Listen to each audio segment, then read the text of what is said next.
Put your hands together for Billy, Hania, and Billy's family is from the biggest refugee camp in the world, Gaza.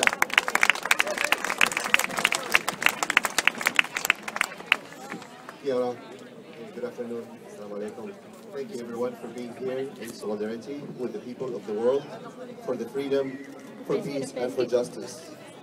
Now when you speak of refugees, we have seen the terror that the Israeli establishment had inflicted on Palestine since 1948. My dad was evicted at the age of 12 from his home.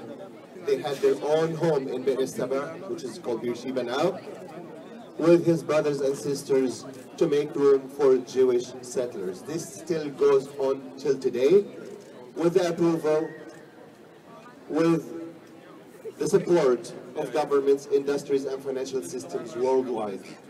How do you achieve freedom when you support apartheid, when you support genocide and when you support injustice? How do you do that?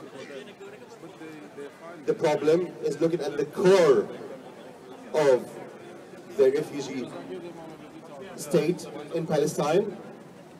We became refugees. We went to Gaza. Gaza now is inhabitable.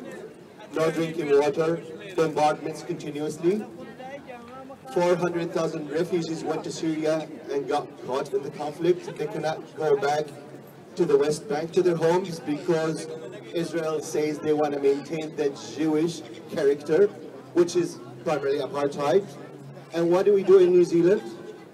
We send our taxpayer Superfund money in 42 Israeli companies, $7.5 million, so we can burn children with white phosphorus.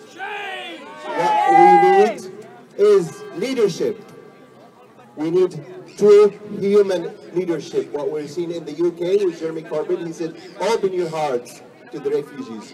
Yes, we need to take in the refugees, but we also need to take a look at the core of the problem.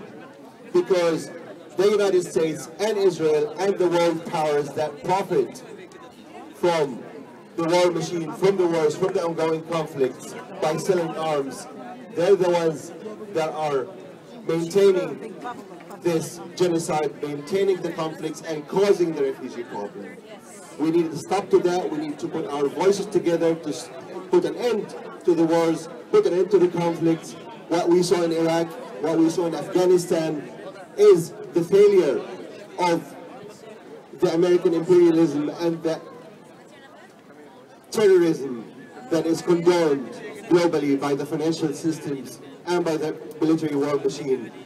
It saddens me to see all of this happening. It saddens me to see people dying for no reason in Syria, in Iraq, in Afghanistan, in Palestine, every day, everywhere, people running for their lives, and we hear supporting and condoning this by our own money. We need to oppose this. We need to raise our voices and say no to war, yes to peace, and yes to open our hearts and sharing what we have. We're here for only a short period of time, and in 100 years, imagine seeing conflicts again, seeing wars again from World War I, World War II, and again to this. In 100 years, if we cannot produce a wiser generation, a more peaceful generation, a more understanding, compassionate generation, then we have lost. We need to stay human. Thank you for being here tonight, today, and thank you for being good, being true, and being human. Free Palestine, and without freedom and peace in Palestine, there will be no peace and no freedom anywhere.